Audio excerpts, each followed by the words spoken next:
Assalamualaikum warahmatullahi wabarakatuh. Perkenalkan, nama saya Muhammad Bayu. Saya dari periode Pendidikan Agama Islam, Fakultas Tarbiyah, kelas 1C. Di sini saya akan melaksanakan tugas UAS ujian akhir semester dengan matkul Aswajah yang dengan dosen pengampuh Bapak Fikri Farihin MPDI. Yang pertama, saya akan membacakan sebuah soal yang sudah diberikan oleh Bapak Fikri Farihin MPDI, dan yang kedua saya akan membacakan jawaban soal yang sudah Bapak Fikri berikan kepada saya. Baik, biar tidak terlalu lama. Soal yang pertama adalah semuanya aliran ketika ditanya selalu mengatakan bahwa ia adalah ahlu sunnah wal jamaah. Menurut Anda, ahlu sunnah wal jamaah yang benar-benar ahlu sunnah wal jamaah adalah yang bagaimana, dan apakah bisa dibenarkan jika seseorang mengaku bahwa ia adalah ahlu sunnah wal jamaah namun ia membenci para sahabat Nabi, terkhusus Sayyidina Abu Bakar, Sayyidina Umar, Sayyidina Utsman, dan Sayyidina Ali, dan sebutkan dasar-dasar akidah Ahlussunnah wal Jamaah yang Anda ketahui. Soal yang kedua, di Indonesia banyak sekali aliran-aliran yang berkembang. Di antaranya adalah Syiah, Khawarij, Mu'tazilah, Wahabi, Ikhwanul Muslimin, Hizbut Tahrir, Jamaah Tabligh, Jamaah Islamiyah, Ahmadiyah, Jamaah Ansarut Tauhid, dan semua aliran yang disebutkan. Apakah aliran tersebut sesat atau tidak? Mohon dijelaskan masing-masing, baik kebenarannya maupun kesesatannya jika ada. Juga jelaskan masing-masing latar belakang kemunculannya. Yang ketiga, bagaimana menurut Anda jika ada sebuah organisasi yang mengatasnamakan agama Islam berdakwah dengan kekerasan, ucapan yang kasar, menghina, dan ingin menggulingkan pemerintahan yang sah? Apakah organisasi itu boleh diikuti, dan apakah itu yang dinamakan moderasi Islam? Dan apakah dengan cara tersebut akan banyak orang dari luar Islam tertarik untuk masuk Islam? Dan apakah Nabi Muhammad dulu mengajari kita berdakwah dengan cara seperti itu? Yang keempat, di Indonesia ada organisasi soal kemasyarakatan yang bernama Nahdlatul Ulama. Apa saja yang Anda ketahui terkait Nahdlatul Ulama? Siapa pendiri organisasi ini? Apa tujuan diadakannya organisasi tersebut? Apa latar belakang berdirinya? Dan apakah kita layak untuk mengikutinya? Dan apakah Anda sudah mengikuti organisasi ini? Soal yang terakhir, yang kelima, ialah hingga kini selalu saja ada perdebatan terkait bid'ah. Bagaimana pandangan Anda terkait bid'ah? Apakah semua yang Nabi Muhammad tidak lakukan bisa dikatakan bid'ah? Dan apakah semua bid'ah masuk neraka? Juga terkait tradisi-tradisi Islami yang dianggap telah melenceng dari kebenaran. Misalnya, yang pertama, A. Mitone tingkepan, B. Tahlil, C. Selamatan 740 100 sampai 1000 hari kematiannya, D. Jamuan makan kepada para pentakziah, E. Zikir bersama,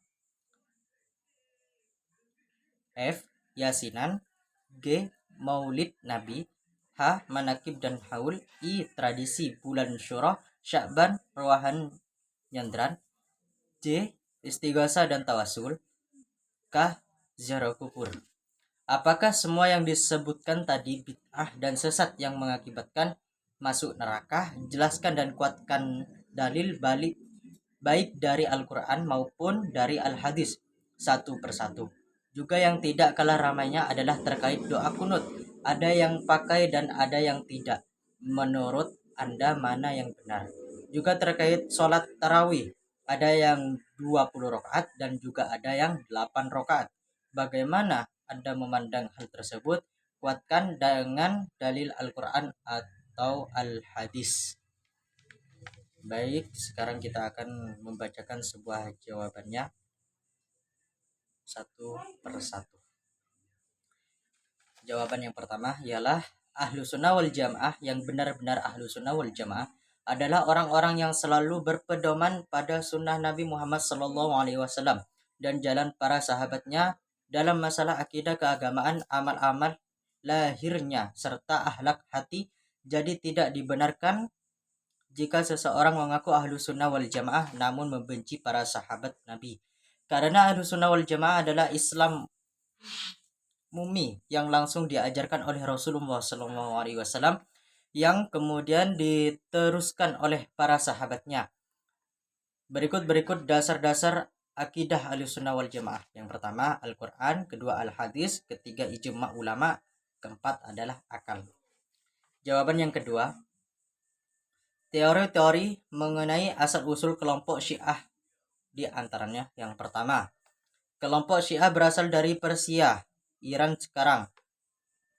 Kelompok ini menjadikan konsep tasayyu sebagai dasar dalam akidah kerajaan mereka. Di antara ajaran mereka adalah cahaya atau bisa disebut dengan nur. Tuhan akan berpindah ke depan ke dalam tubuh keluarga-keluarga pilihan, dan Syahansyah adalah lambang dari perpindahan ruh Tuhan dari seorang bapak ke anaknya. Kedua, lahirnya kelompok Syiah karena pengaruh agama Nasrani.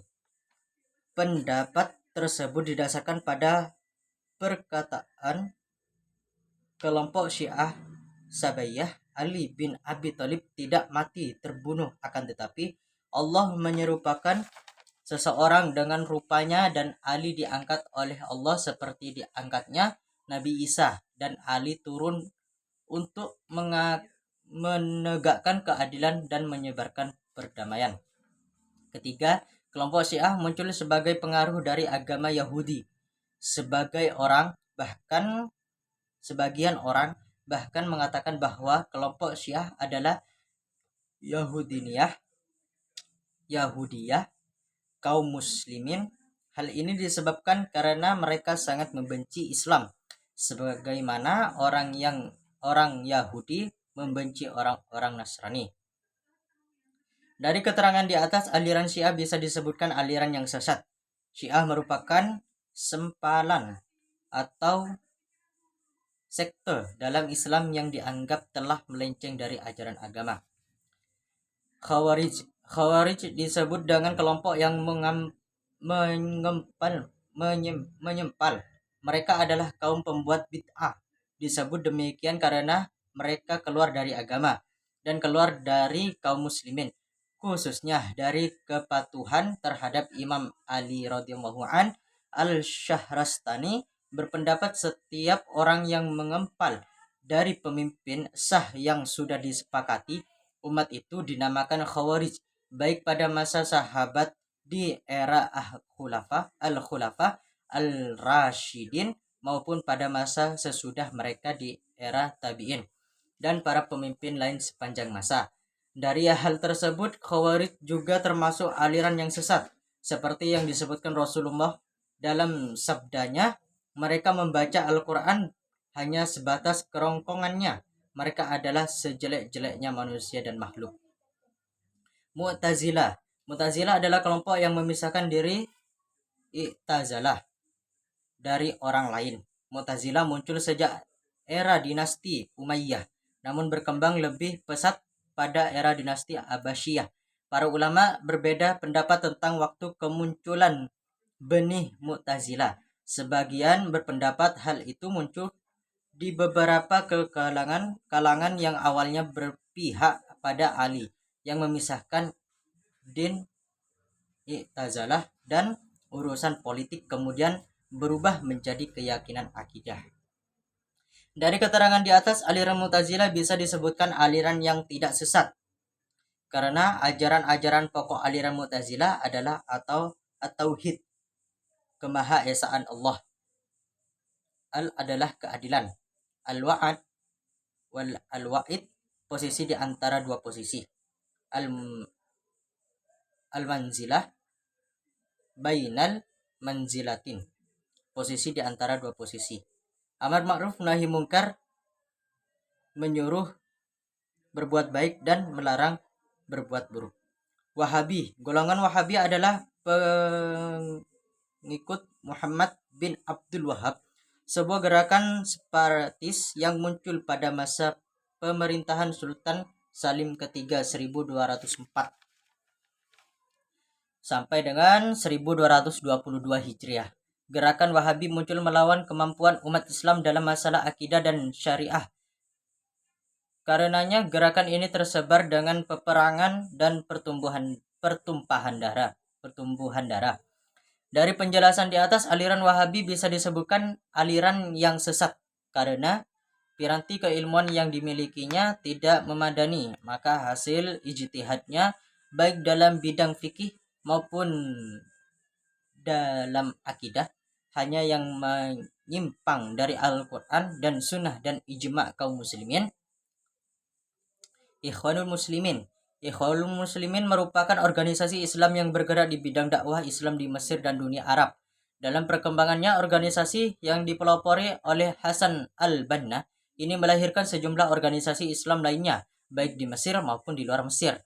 Para pendiri organisasi ini antara lain Hafiz Abdul Hamid Ahmad al-Misri, Fuad Ibrahim Abdurrahman Hasbullah, Ismail Iz dan Zaki al-Maghribi.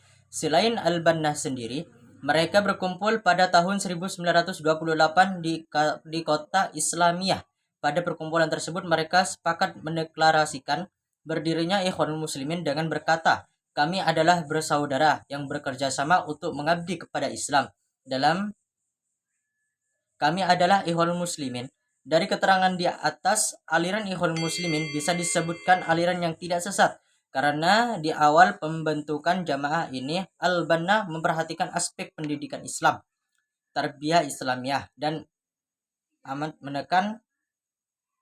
menekankan pentingnya pendidikan tersebut. Tujuan dan pendidikan Islam dimaksud adalah untuk membangun akhlak kuat dan akidah benar, sehingga dapat mendorong para anggota melakukan perbuatan mulia.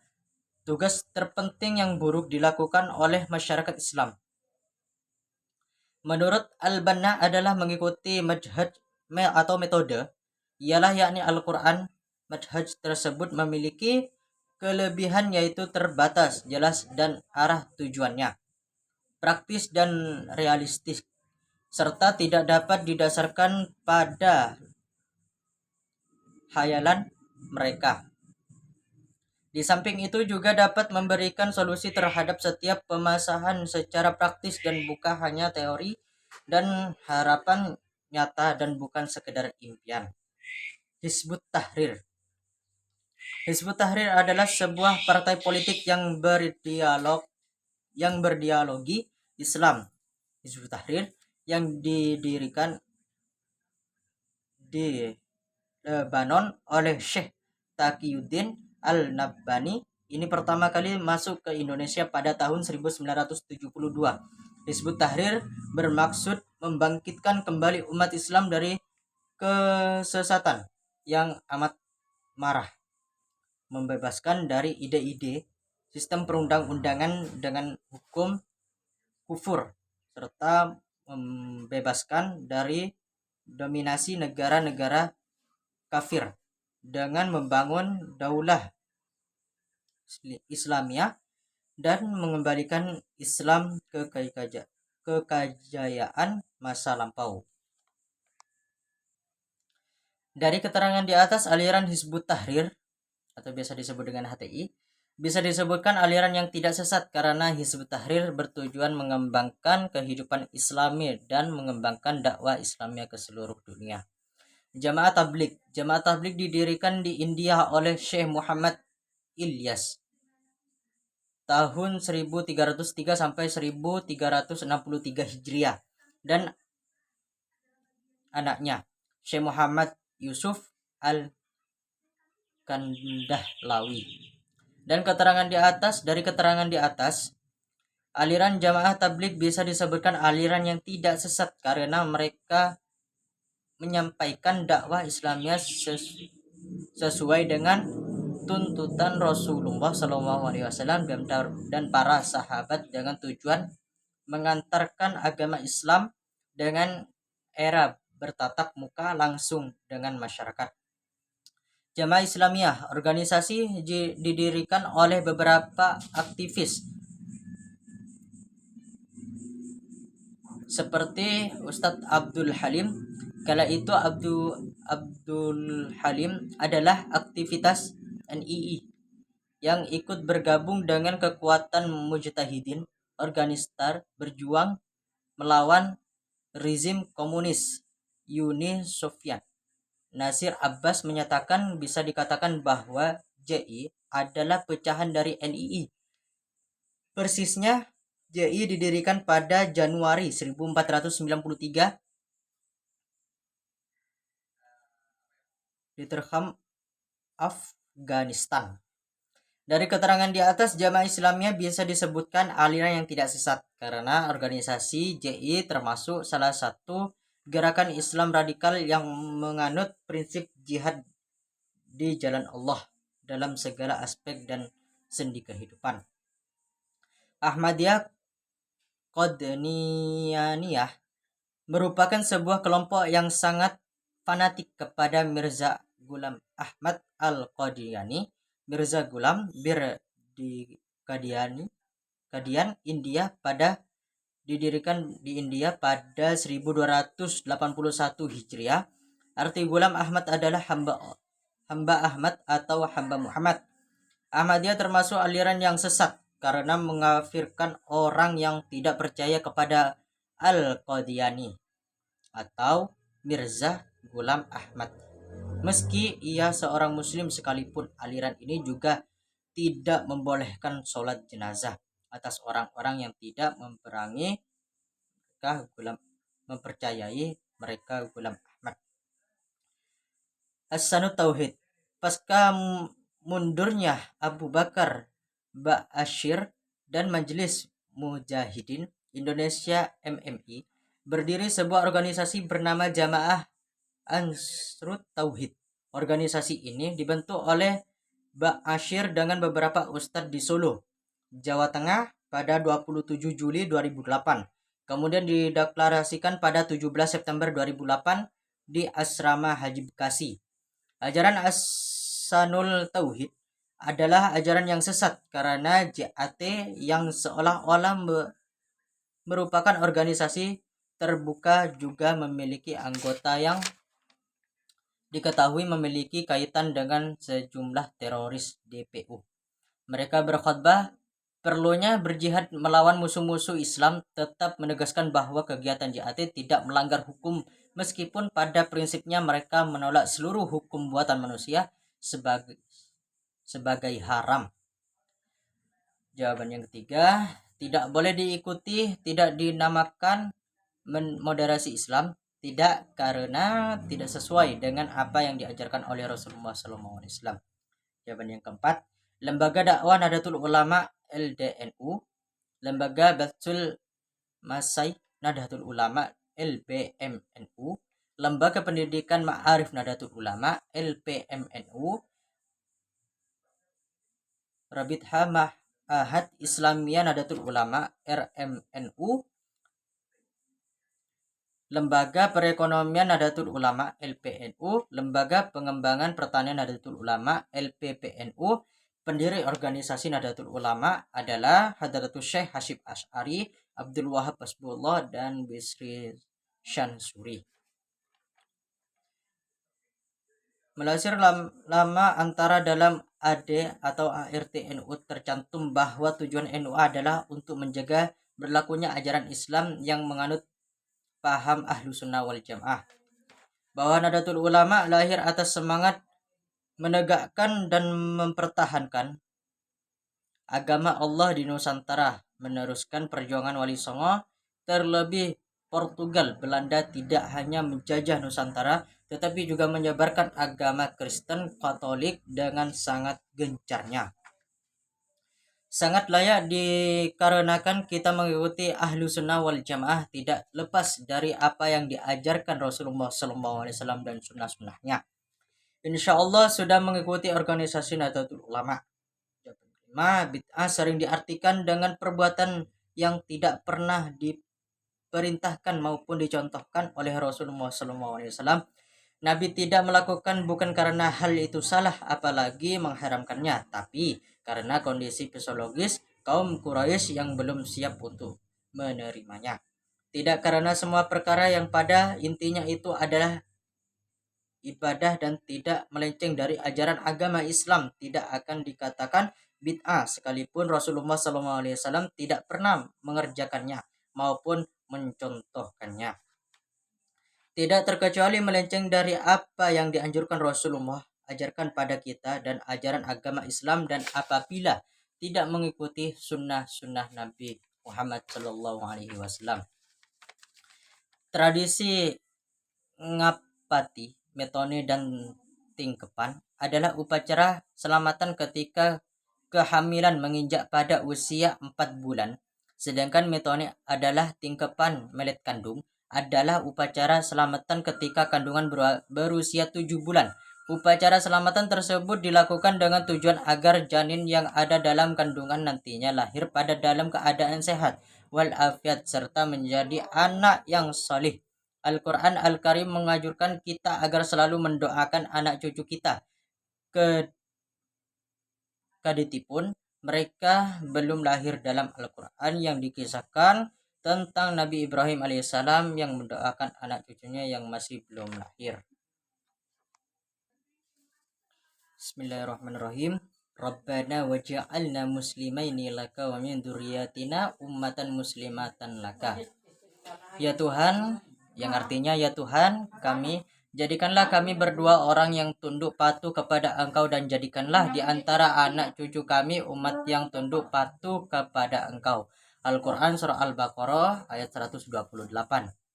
Al-Quran juga menganjurkan kita agar selalu berdoa, Rabbana hablana min azwajina wa dzurriyyatina qurrata a'yunina waj'alna lil muttaqina imamah.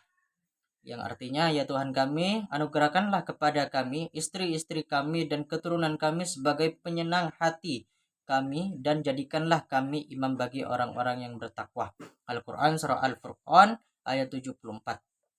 Di sisi lain, Nabi Muhammad SAW juga mendoakan janin sebagai sahabat beliau, sebagaimana diriwayatkan dalam sebuah hadis sahih berikut. An Anis ibni Maliki radhiyallahu an qala kana banu li abi Talhata yashtaqi fa kharaja Abu Talhata fa qubida sabiyun falamma raja'u Abu Talhata qala ma fa'ala bani qalat ummu Sulaimin huwa asakanu ma kana faqarrabat ilaihi al-asha'a fata'asha thumma asaba minha falamma faragha qalat warussabiya falamma asbaha Abu Talhata ata Rasulullah sallallahu alaihi wasallam fa akhbaruhu faqala arastum laylata qala na'am qala Allahumma barik lahuma fawaladat ulamat. Anas bin Malik radhiyallahu an berkata, Abu Talha memiliki seorang anak laki-laki yang sedang sakit. Kemudian ia pergi meninggalkan keluarganya. Kemudian anak kecil itu meninggal dunia. Setelah Abu Talha pulang, beliau bertanya kepada istrinya, Ummu Sulaiman, bagaimana keadaan anak kita? Ummu Sulaiman menjawab, dia sekarang dalam kondisi tenang sekali. Kemudian Ummu Sulaiman menyiapkan makanan malam sehingga Abu Talha pun makan malam. Selesai makan malam, keduanya melakukan hubungan layaknya suami istri. Setelah selesai, Ummu Sulaiman menyuruh orang-orang yang mengubur anak laki-lakinya itu. Pagi harinya, Abu Talha mendatangi Rasulullah SAW dan menceritakan kejadian malam harinya. Nabi SAW bertanya, tadi malam kalian tidur bersama? Abu Talha menjawab, ya. Lalu Nabi SAW berdoa, ya Allah, berkahilah keduanya. Lalu Ummu Sulaiman melahirkan anak laki-laki. Hadis riwayat Al-Bukhari dan Muslim. Mengiringi jenazah dengan bacaan tahlil. Mengiringi jenazah dengan bacaan tahlil adalah boleh. Bahkan ada riwayat yang menyebutkan bahwa hal tersebut dilakukan oleh Rasulullah SAW berdasarkan hadis berikut.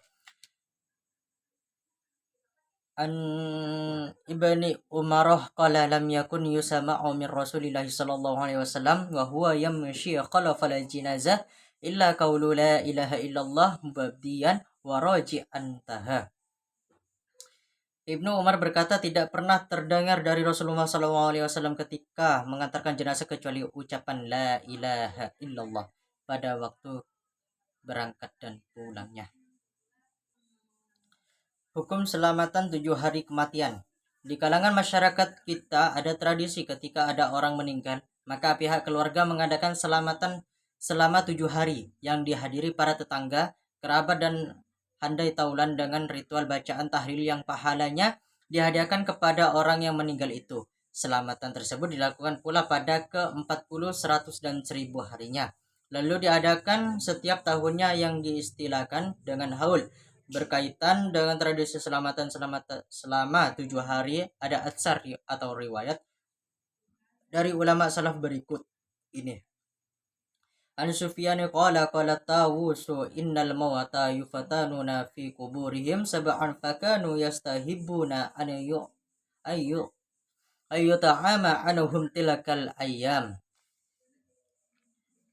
Dari Sufyan berkata, Imam Tawus berkata, sesungguhnya orang yang meninggal akan diuji di dalam kubur selama 7 hari. Oleh karena itu, mereka kaum salaf menganjurkan bersedekah makanan untuk keluarga yang meninggal selama 7 hari tersebut. Jangan memakan kepada para pentakziah. Dalam masyarakat kita ada tradisi ketika ada orang meninggal, maka pihak keluarga menyiapkan hidangan makanan yang disuguhkan kepada para pentakziah. Tradisi ini sesuai dengan atsar atau riwayat dari ulama salaf di atas. Selain itu juga sesuai dengan hadis mauquf dari Sayyidina Umar radhiyallahu an berikut ini. Anil Ahnaf bani Qaisin qala kuntu asma'u Umar radhiyallahu an yaqulu la yadkhulu ahadun min Quraisyin fi babin illa wa dakhala ma'ahu nasun fala adri ma ta'wilu qawlihi hatta tu'ina Umar radhiyallahu an fa amara Suhaiba ayu salliya bin nasi thalathan wa amara ayu ja'ala lin nasi ta'aman falamma raja'u minal janazati ja'u wa qad wudi'atil mawaidu fa'amasakan nasu anha lil hazani alladhi hum fihi, yang artinya Al-Ahnaf bin Qais berkata, aku pernah mendengar Umar radhiyallahu an berkata, apabila seorang dari suku Quraisy memasuki satu pintu, pasti orang lain akan mengikutinya. Aku tidak mengerti maksud perkataan ini sampai akhir Umar radhiyallahu an ditikam. Lalu beliau berwasiat agar Suhaib yang menjadi imam salat selama 3 hari dan agar menyuguhkan makanan pada orang-orang yang takziah. Setelah orang yang pulang dari mengantarkan jenazah Umar radhiyallahu an, ternyata hidangan makanan telah disiapkan, tetapi mereka tidak jadi makan karena duka cita yang tengah menyelimuti mereka. Zikir bersama dan mengeraskan suara. Ada sebuah tradisi di tengah-tengah masyarakat kita, apabila berzikir baik selesai salat maupun dalam acara ritual tahlilan dan lain-lain, dilakukan secara bersama-sama dan mengeraskan suara. Hal tersebut tidak mengurangi pahala zikir, bahkan dianjurkan untuk dilakukan dan terus ditradisikan. Syekh Muhammad bin Ali al-Shawkani, ulama Syiah Zaidiyah, dalam kitabnya Nail al-Autar yang menjadi rujukan otoritatif kalangan Salafi di Indonesia sejak dulu, menulis sebuah kitab berjudul Al-Ijtima' ala al-Zikr wal al-Jahr bihi, zikir berjamaah dan mengeraskan suara. Dalam kitab tersebut, setelah menyitir sekian banyak ayat Al-Quran tentang zikir, Al-Imam Al-Shawkani berkata, hadza ma husira minal ayatil qur'aniyati indal ittila'i inda hadha sual wa laysa fiha taqyidud dzikri bi jahrin aw israr aw rafa'i sawtin ahfad aw fi jama'i aw fin firad fa dzalika masyru'iyatal kulli. Ini adalah himpunan ayat-ayat Al-Quran. Ketika melihat pertanyaan ini, dalam ayat-ayat tersebut tidak ada pembatasan zikir dengan cara mengeraskan atau memelankan, meninggikan atau merendahkan suara bersama-sama atau sendirian. Jadi ayat-ayat tersebut memberi pengertian anjuran zikir dengan semua cara tersebut. Berkaitan dengan zikir secara berjamaah, ada sekian banyaknya hadis yang menganjurkan, antara lain hadis berikut. An Shaddad bin Awasin qala inna la inda Rasulillah sallallahu alaihi wasallam idza qala hal fikum ghariba ya'ni ahlal kitabi qulana la ya Rasulullah فأمر بغلق الباب فقال ارفعوا أيديكم فقولوا لا إله إلا الله فرفعنا أيدينا ساعة ثم وضع رسول الله صلى الله عليه وسلم يده ثم قال الحمد لله اللهم إنك يا عستاني بهذه الكلمات وأمرتني بها ووعدتني عليها الجنة إنك لا تخلف الميعاد ثم Qala abashiru fa innallaha qad ghafara lakum. Syaddad bin Aus radhiyallahu an berkata, kami bersama Rasulullah SAW, tiba-tiba beliau berkata, apabila di antara kalian ada orang asing ahli kitab, kami menjawab, tidak ada wahai Rasulullah. Lalu beliau memerintahkan agar mengunci pintu dan berkata, angkatlah tangan kalian lalu katakan la ilaha illallah. Kami mengangkat tangan. Beberapa saat kemudian Rasulullah SAW meletakkan tangannya lalu bersabda, Alhamdulillah. Ya Allah, sesungguhnya Engkau mengutusku membawa kalimat tauhid ini. Engkau memerintahkannya kepadaku dan menjanjikanku surga karenanya. Sesungguhnya Engkau tidak akan menyalahi janji. Kemudian beliau bersabda, bergembiralah, sesungguhnya Allah telah mengampuni kalian. Hadis riwayat Ahmad, Al-Hakim, Al-Tabarani, dan Al-Bazar. Tradisi Yasinan. Tradisi Yasinan adalah membaca surat Yasin secara bersama-sama, baik membacanya secara sendiri-sendiri di tempat yang sama atau membacanya dengan dipimpin oleh seorang pemandu. Biasanya tradisi Yasinan dilakukan setiap malam Jumat, ada juga yang melakukannya setiap malam Ahad, tergantung kesepakatan anggota kelompok Yasinan masing-masing. Bacaan Yasin tersebut biasanya dihadiahkan kepada orang-orang yang sudah meninggal dunia. Ada pula yang membacanya di samping orang yang sedang menghadapi detik-detik akhir dari kehidupannya di dunia. Dan ada pula yang melakukannya di makam para ulama, orang tua, dan kerabat. Ada banyak hadis sahih yang menerangkan keutamaan surat Yasin, antara lain hadis-hadis yang disebutkan oleh Al-Imam Ibnu Katsir, salah satu murid terbaik Syekh Ibnu Taimiyah Al-Harrani dalam tafsirnya.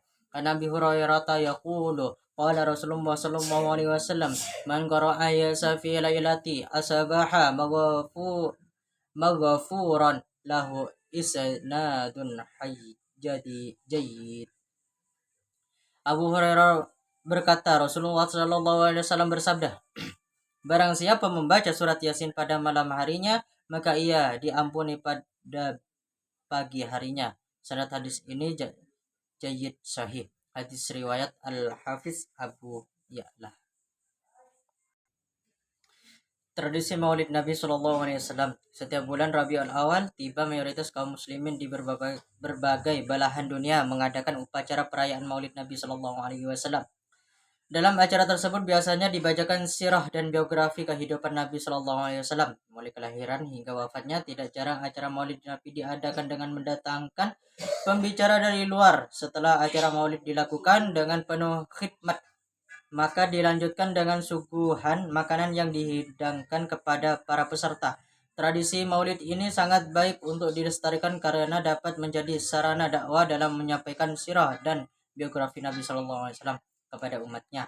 Pengetahuan sirah dan biografi Nabi SAW akan menambah cerita cinta kepada Nabi SAW serta memperkuat keimanan kita kepada Nabi SAW.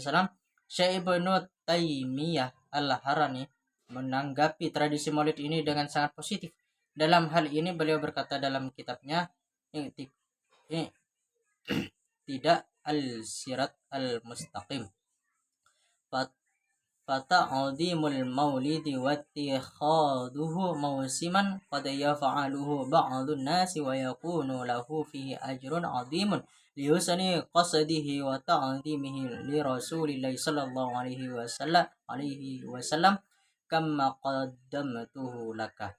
Jadi mengagungkan Maulid dan menjadikannya sebagai tradisi tidak jarang dilakukan oleh sebagian orang, dan ia memperoleh pahala yang sangat besar karena tujuannya yang baik serta sikapnya yang mengagungkan Rasulullah SAW. Sebagaimana telah aku jelaskan sebelumnya. Syekh Ibnu Taimiyah, I'tiqad ala Sirat al-Mustaqim, halaman 297. Tradisi manakiban dan haul. Manakiban dan haul adalah upacara pembaca biografi dan keutamaan para wali Allah Sallallahu Alaihi Subhanahu wa Ta'ala yang menjadi panutan umat. Dalam acara tersebut juga diselingi dengan pembacaan Al-Fatihah, ayat-ayat Al-Quran dan aneka zikir lainnya. Lalu pahalanya dihadiahkan ayat Al-Quran dan aneka zikir lainnya. Lalu pahalanya dihadiahkan kepada wali yang bersangkutan. Di sebagian di daerah di Pulau Jawa banyak yang mengadakan manakiban Syekh Abdul Qadir Al-Jailani. Di sisi lain, para ulama juga menjelaskan bahwa dalam mengenang orang-orang salih dapat menurunkan rahmat Allah Subhanahu wa taala. Dalam konteks tersebut, Al-Imam Al-Mujtahid Sufyan bin Uyainah, salah seorang ulama salaf dan guru Al-Imam Ahmad bin Hanbal, berkata, An Muhammad bin Hassani qala sami'tu bana Uyainata wa yaqulu inda dzikri salihina tanzilur rahman. Muhammad bin Hasan berkata, aku mendengar Sufyan bin Uyainah berkata, ketika orang-orang salih dikenang, maka rahmat Allah akan turun. Al-Imam Al-Hafiz Abu Nu'aimah Hilya Aulia juz 7 halaman 285. Tradisi bulan Syuro. Pada 10 hari pertama bulan Muharram, kaum muslimin di berbagai belahan dunia banyak menunaikan ibadah puasa sunat, terutama tanggal 9 dan 10 di tanah air. Sebagian besar kaum muslimin mengadakan aneka ragam tradisi berkaitan dengan hari Asyura, tanggal 10 bulan Muharram, atau yang dikenal dengan nama bulan Syuro, bulan Sora. Al-Imam Al-Hafiz Ibnu Al-Jauzi Al-Hambali menjelaskan 15 macam kebaikan yang dianjurkan dilakukan pada hari Asyura. Yang pertama, bersedekah kepada fakir miskin. Kedua, mengusap kepala anak yatim. Ketiga, memberi buka orang yang berpuasa. 4, menyiramkan air. 5, mengunjungi saudara seagama. 6, mandi. 7, menjenguk orang yang sakit. 8, memuliakan dan berbakti kepada orang tua. 9, menahan amarah dan emosi. 10, memaafkan orang yang berbuat aniaya pada hari Asyura. 11, memperbanyak ibadah salat, doa dan istighfar. 12, memperbanyak zikir kepada Allah. 13, menyingkirkan apa saja yang mengganggu orang di jalan. 14, berjabatan tangan dengan orang yang dijumpainya. 15, memperbanyak membaca surat Al-Ikhlas sampai 1000 kali. Dalam rangka menerapkan anjuran para ulama tentang hari Asyura, umat Islam Nusantara merayakan upacara Asyura dengan tradisi membuat bubur syuro, tacin sora, yang disuguhkan kepada keluarga dan tetangga. Berkaitan dengan tradisi membuat makanan bubur syuro pada hari Asyura ini, ada hadis sahih yang mendasarinya. An Abi Sa'id Al-Khudri radhiyallahu anhu qala Rasulullah sallallahu alaihi wasallam, man wasa'a alaihi fi yaumi Asyura wasa'allahu alaihi fi sanatihi kulliha. Abu Sa'id Al-Khudri berkata, Rasulullah sallallahu alaihi wasallam bersabda, barang siapa yang menjadikan kaya keluarganya dalam hal belanja dan makanan pada hari Asyura, maka Allah akan menjadikannya kaya selama 1 tahun tersebut. Hadis sahih, hadis riwayat Al-Tabrani dan Al-Baihaqi. Tradisi bulan Sya'ban, ruhan dan nyadran. Bulan Sya'ban adalah bulan istimewa. Pada bulan Sya'ban semua amal manusia dilaporkan kepada Allah Subhanahu wa taala. Nabi SAW sendiri memperbanyak puasa pada bulan Sya'ban, melebihi puasa beliau pada bulan-bulan yang lain. Berkaitan dengan keutamaan bulan Sya'ban ini, Al-Imam Ibnu Rajab Al-Hambali, murid terkemuka Syekh Ibnu Qayyim Al-Jauziyah, berkata dalam kitab Lataif Al-Ma'arif sebagai berikut. Kharajal Imam Ahmad wan Nasa'i min hadithi Usamah bin Zaid qala kana Rasulullah sallallahu alaihi wasallam yasumul ayyama yasrudu hatta naqula la yuftiru wa yuftiru al ayyama hatta la yakadu yasumu illa yawmain min al jum'ati in kana fi siyamihi wa illa samahuma wa lam yakun yasumu min asy-syuhuri ma yasumu min Sya'ban. Faqultu ya Rasulullah, lam araka tasumu min asy-syuhuri ma tasumu min Sya'ban. Qala laka syahrun yaghfilun nasu anhu bayna Rajab wa Ramadana wa huwa syahrun turfa'ul a'malu fihi ila rabbil alamin. azza wa jalla fa uhibbu ayyurafa'a amili wa ana shaim. Al-Imam Ahmad dan Al-Nasa'i meriwayatkan dari hadis Usama bin Zaid yang berkata, Rasulullah SAW bersabda, terkadang berpuasa selama beberapa hari berturut-turut sehingga kami berkata, beliau tidak sarapan pagi, beliau juga sarapan pagi selama beberapa hari sehingga hampir saja beliau tidak berpuasa kecuali 2 hari dari Jumat. Apabila 2 hari itu menjadi bagian puasanya, kalau tidak, beliau berpuasa pada 2 hari itu. Nabi SAW tidak berpuasa pada bulan-bulan yang ada seperti puasa beliau pada bulan Sya'ban. Aku berkata kepada Nabi SAW, wahai Rasulullah, aku tidak pernah melihatmu berpuasa pada bulan-bulan sebelumnya seperti puasa Anda pada bulan Sya'ban. Nabi SAW menjawab, bulan Sya'ban itu bulan yang dilupakan manusia antara bulan Rajab dan Ramadan. Bulan Sya'ban itu bulan di mana amal manusia diangkat kepada Allah Subhanahu wa taala, Tuhan semesta alam. Aku ingin amalku diangkat ketika aku sedang berpuasa. Al-Hafiz Ibnu Rajab Al-Hambali, Lataif Al-Ma'arif halaman 236. Istighosah dan tawassul. Istighosah dan tawassul memiliki arti yang sama, yaitu memohon datangnya manfaat atau terhindarnya bahaya kepada Allah Subhanahu wa taala dengan menyebut nama seorang nabi atau wali karena memuliakan ikhram terhadap keduanya. Ada banyak dalil yang menjelaskan keutamaan tawassul, di antaranya adalah firman Allah Subhanahu wa taala, Bismillahirrahmanirrahim. Ya ayyuhalladzina amanu taqullaha wabtaghu ilaihi wasilata wajahidu fi sabilihi la'allakum tuflihun.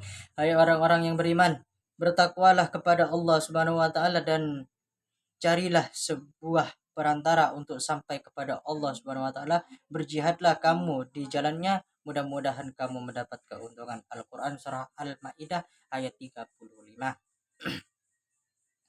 Sahabat Umar radhiyallahu an ketika melakukan salat istighosah juga melakukan tawassul.